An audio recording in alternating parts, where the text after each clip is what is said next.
영화 다이하드 3 보면 그 악당들이 뉴욕 연준 지하 금고 터는 장면 나오잖아요. 와, 그거 보면서 되게 비현실적이라고 생각했는데 네, 그렇죠. 영화니까 가능한 장면이라고 생각하기 쉬운데요. 근데 이게 현실에서도 좀 비슷한 움직임이 있다는 거죠. 오늘은 독일이 미국 연준에 맡겨둔 엄청난 양의 금을 왜 다시 자기 나라로 가져오려고 하는지 그 배경을 한번 깊이 파헤쳐 보려고 합니다. 네, 흥미로운 주제죠.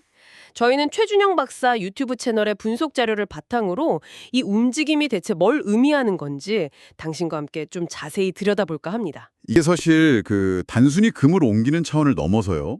미국에 대한 어떤 신뢰도의 변화, 이게 이제 중앙은행의 실제 자산 관리 결정에 영향을 미치고 있다는 점이 중요합니다. 신뢰도 변화요? 네, 특히 트럼프 행정부 이후로 독일 안에서 분위기가 많이 바뀌었어요. 미국을 예전처럼 믿기 좀 어렵다, 뭐 이런 분위기가 정치 성향 가리지 않고 확산되고 있거든요. 예전엔 주로 좀 극우적 주장이었는데 말이죠. 하긴 뭐 미국 대통령이 연준 금리 정책 같은 거에 막 압력 넣는 듯한 모습도 보이고 하니까 독일 같은 유럽 국가들 입장에선 저러다 진짜 비상시에 우리 금을 제대로 쓸 수 있을까?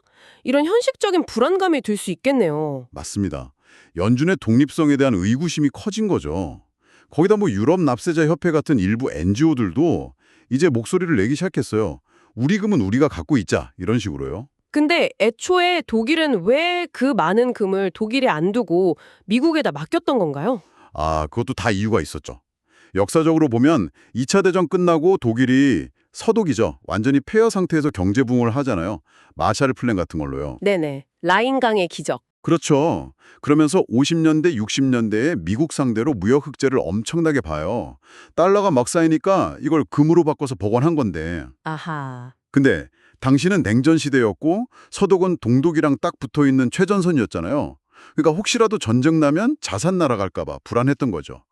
그래서 가장 안전하다고 생각했던 미국에다가 금 형태로 분선해서 보관하는 게 그 당시로서는 합리적인 선택이었던 겁니다. 다른 유럽 국가들도 비슷했겠네요. 네, 프랑스나 뭐 이탈리아, 네덜란드 같은 나라들도 비슷한 이유로 뉴욕 연준에 금을 많이 맡겼어요. 그 유명한 뉴욕 연준 지하 금고, 맨해튼 지하 24m에 있다면서요. 지금도 뭐 한 50만 개 넘는 금괴, 6천 톤이 넘는 금이 있다던데, 와, 그 무게를 어떻게 견디나 했더니 맨해튼 땅이 단단한 안반이라 괜찮다고. 네, 맞아요. 엄청난 양이죠. 그런데 독일은 이미 한번 금을 대규모로 가져간 적이 있습니다. 2013년부터 2017년 사이예요. 아, 그랬었군요. 네, 그때 독일 내 여론이 좀 들끓었어요. 우리 금 독일에 두자고. 그래서 분데스방크, 그러니까 독일 중앙은행이 보유금의 절반은 독일에 보관하기로 딱 결정을 내린 거죠. 그래서 미국이랑 프랑스에 있던 걸 가져왔군요. 그렇죠. 그때 미국이랑 프랑스에서 총 674톤을 회수했습니다. 지금 프랑스에는 독일금이 하나도 없고요. 근데 이 과정에 보통 일이 아니었어요. 비용도 한 780만 유로 들여서 뭐 장갑 열차에 군 병력까지 동원하고 난리도 아니었죠. 프랑크푸르트에 아예 새 금고도 지었고요. 5천만 유로 넘게 들여서. 와, 정말 보통 일이 아니네요. 근데 그때 가져온 금 중에 일부가 뭐 서류랑 좀 안 맞고 그랬다면서요. 그래서 뭐 미국에 있는 금이 사실 없는 거 아니냐? 이런 음모론 같은 것도 잠깐 나왔다고. 네, 맞아요. 그런 해프닝도 있었죠. 회수한 금의 한 5% 정도에서 서류상 출처가 좀 불분명한 문제가 있었고 실제 무게 미달인 금괴도 설 몇 개 나왔고요. 이게 이제 금 실종설 같은 음모론에 불을 지핀 거죠. 근데 독일이 유독 금을 진짜 좋아하는 것 같아요. 아, 맞습니다. 정말 유별나다고 할 수 있을 정도죠. 독일 중앙은행 금 보유량이 미국 다음으로 세계 2위예요. 한 3,350톤 정도 되는데 이게 중앙은행 전체 자산의 거의 70%에 달합니다. 70%요? 와, 엄청나네요. 네, IMF 권고치가 한 10% 정도거든요. 그걸 훨씬 넘는 거죠. 이게 다 과거 하이퍼 인플레이션 경험 때문에 그래요. 돈이 휴지 조각 되는 걸 쫓고 봤으니까 통화 가치 하락에 대한 트라우마가 엄청 강한 거죠. 그래서 금을 가장 안정적인 가치 저장 수단으로 여기는 경향이 아주 큽니다. 국민 1인당 보유량도 세계 최고 수준이고요. 지난 10년간 독일 국채 수익률이 마이너스였다는데 금 덕분에 오히려 연 1.7% 수익을 봤다는 얘기도 있더라고요. 네, 경제적으로도 이득이었던 셈이죠. 그럼 이제 남은 금, 미국에 있는 게 한 1,200톤 넘죠? 이걸 또 가져오려고 하는 건데 이것도 그럼 비용이 어마어마하겠네요. 그렇죠. 이게 남은 1236톤을 다 옮기려면요. 보잉 777 같은 큰 화물기로 120번 이상 날라야 해요.